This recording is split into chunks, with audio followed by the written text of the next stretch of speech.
Hello, my powerful people, and welcome back to my channel, Purple RX.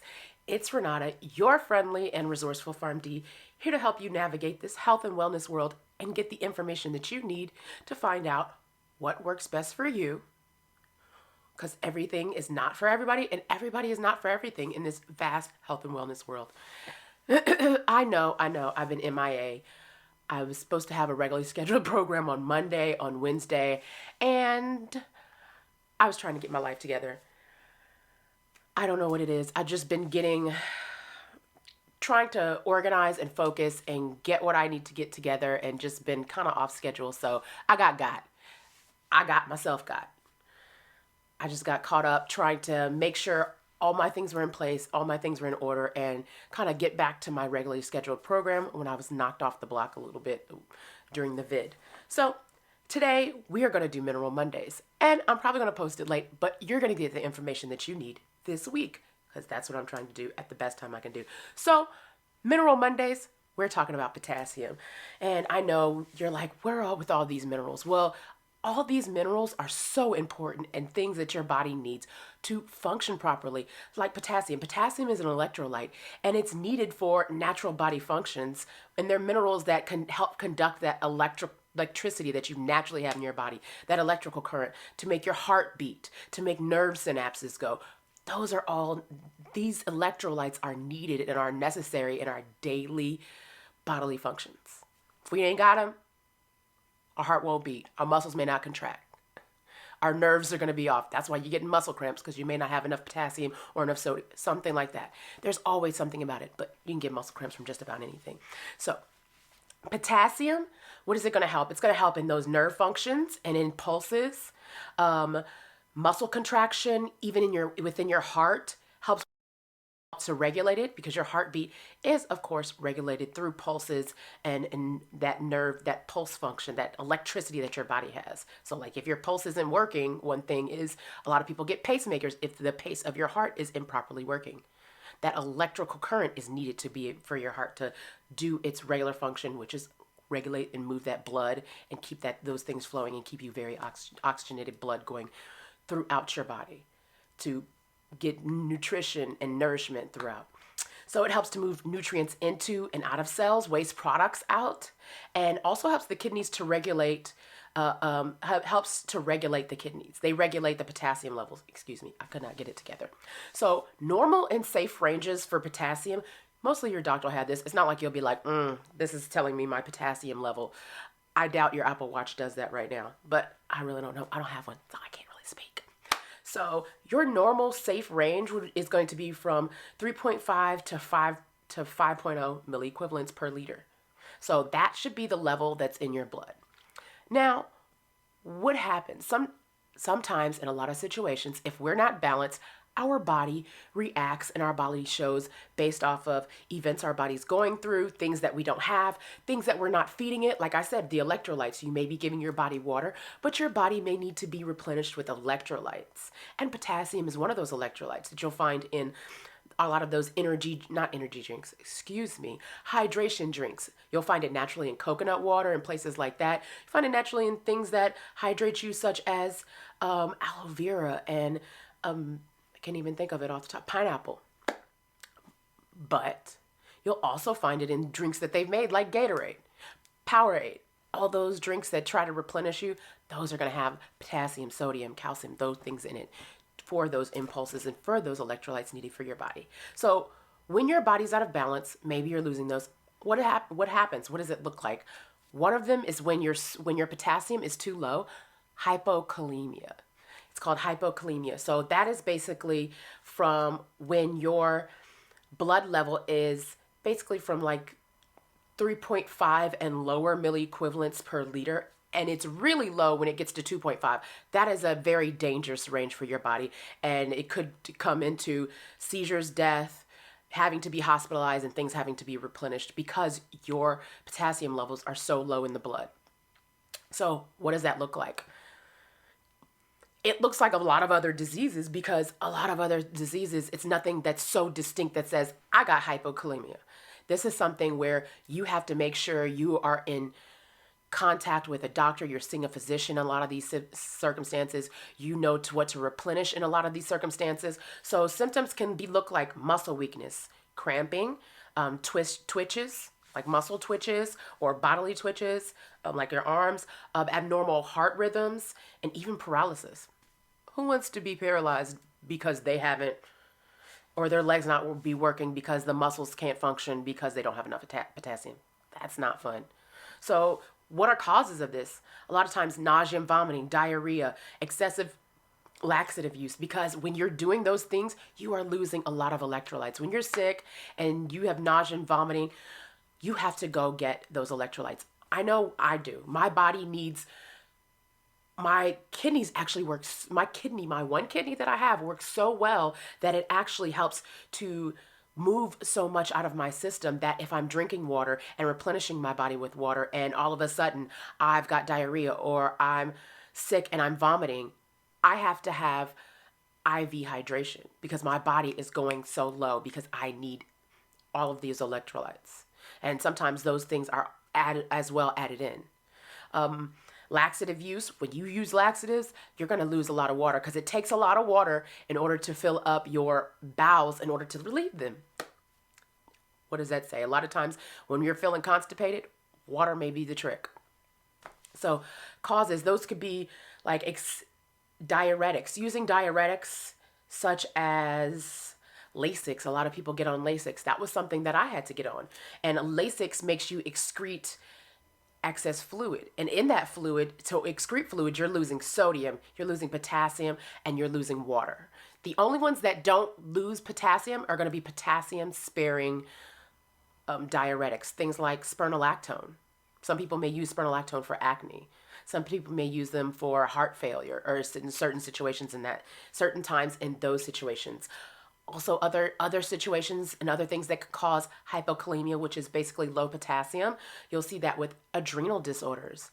So orders like Cushing's syndrome, which is like an increased aldosterone, which is a hormone that is excreted and that is released. And when that's released, it makes your kidneys excrete a large amount of potassium, in which your body needs.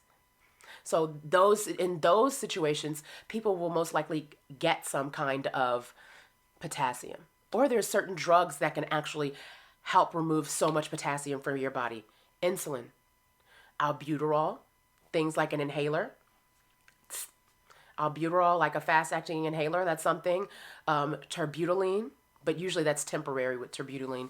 Pseudoephedrine, so when you have then you have sinus issues, like I just had a sinus infection and it felt like an elephant was sitting on my face.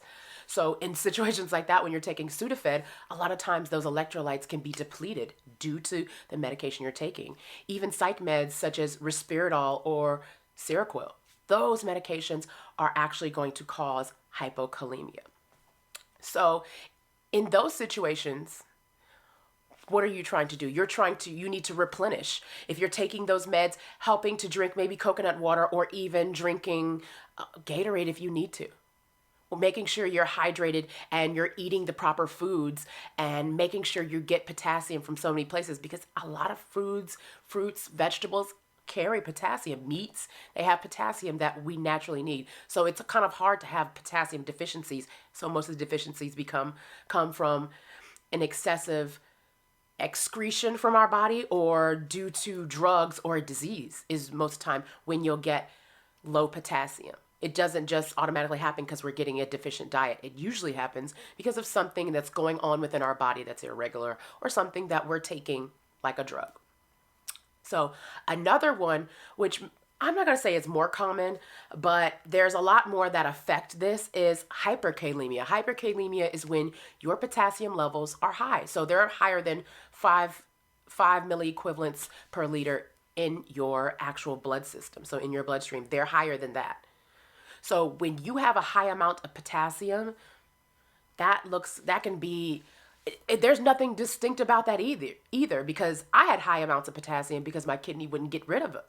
So it doesn't look like anything distinctive. And if I work out, I could get a muscle cramp. That can happen with hypokalemia or hyperkalemia. So there's nothing so distinctive. You have to go and check it out with your doctor, get you a yearly checkup, get you a regular checkup, and make sure that if you're feeling sick or feeling some kind of way, you see a healthcare provider. So, hyperkalemia, what do the symptoms look like? Like I said, there's no clear signs to say this is hyperkalemia.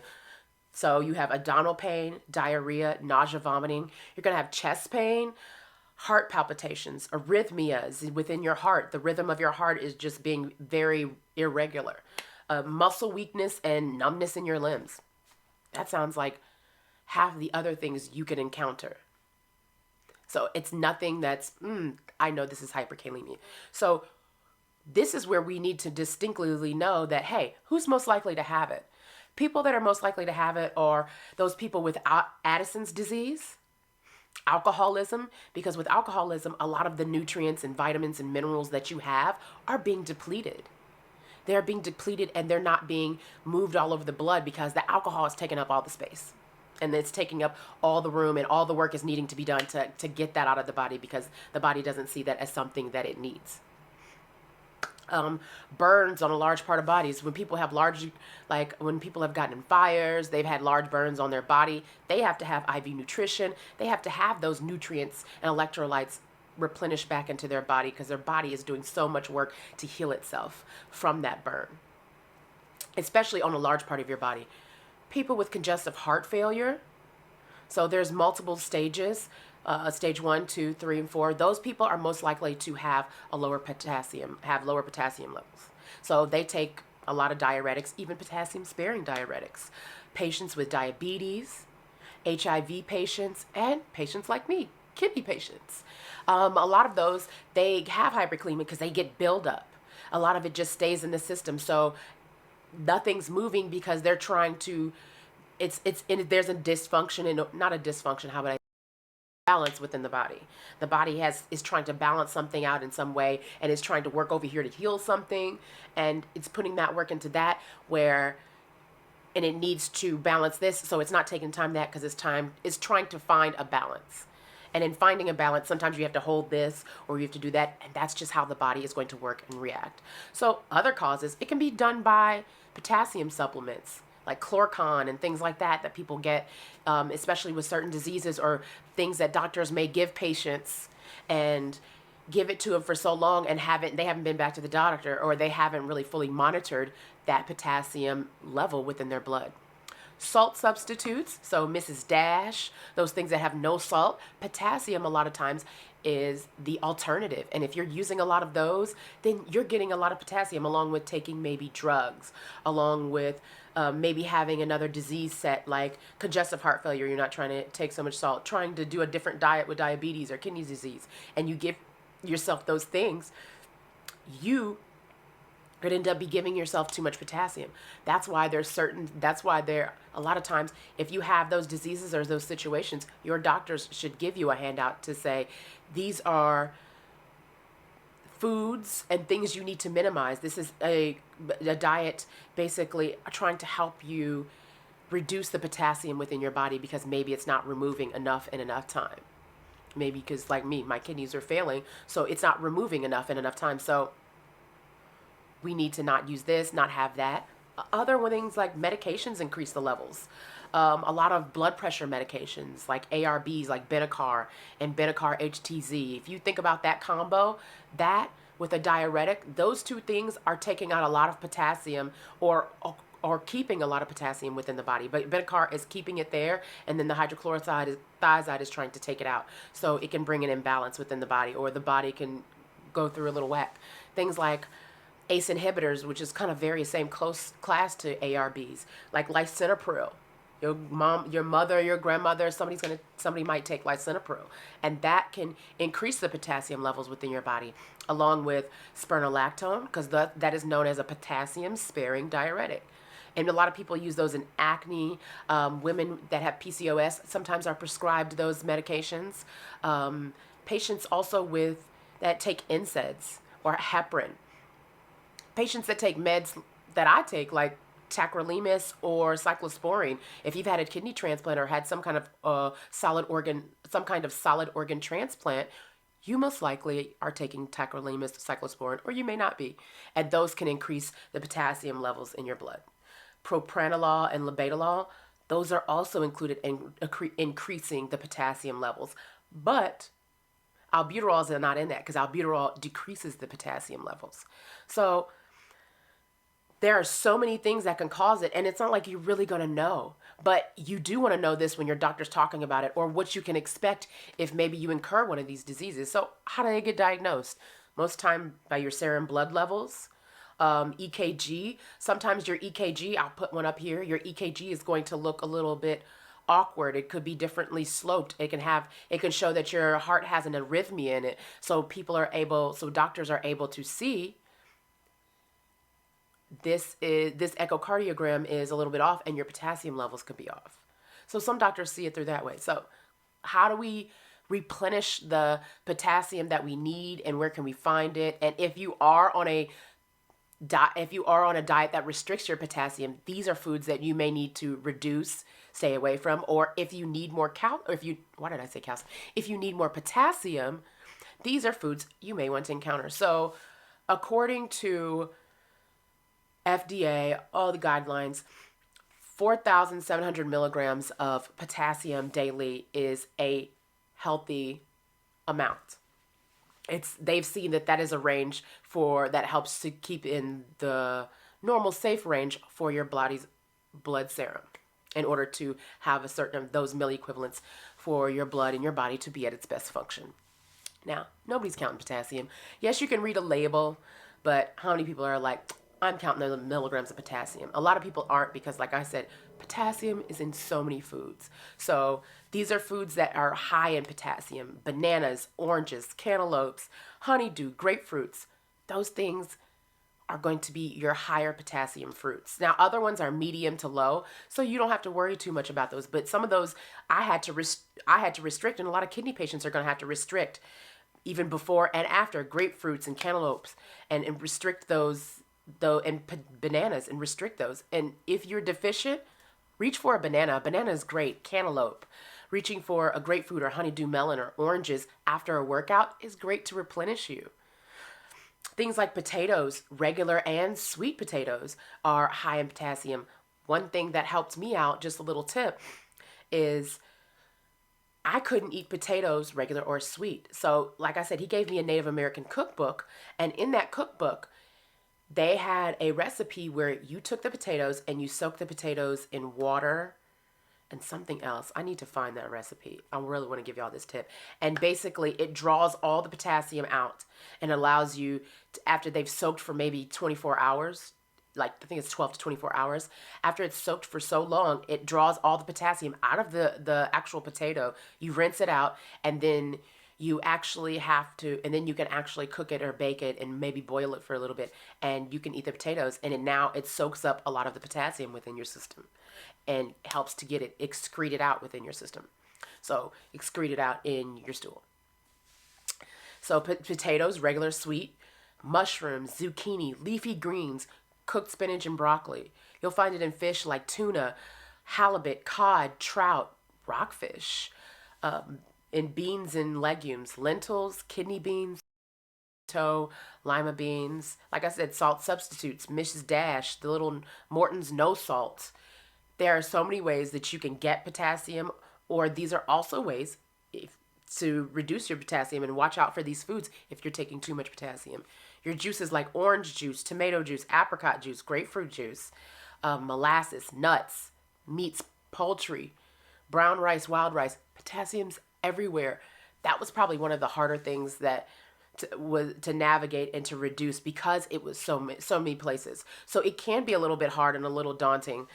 So I really need to find y'all that Native American recipe. But I believe if you soak it for 12 to 24 hours, soak it in water. You chop the potatoes up into smaller pieces, soak it in water, and let it drain. And then you can make the potatoes and cook the potatoes however you wish, because that allows the potassium in your body to soak into those potatoes and those to go out in your stool.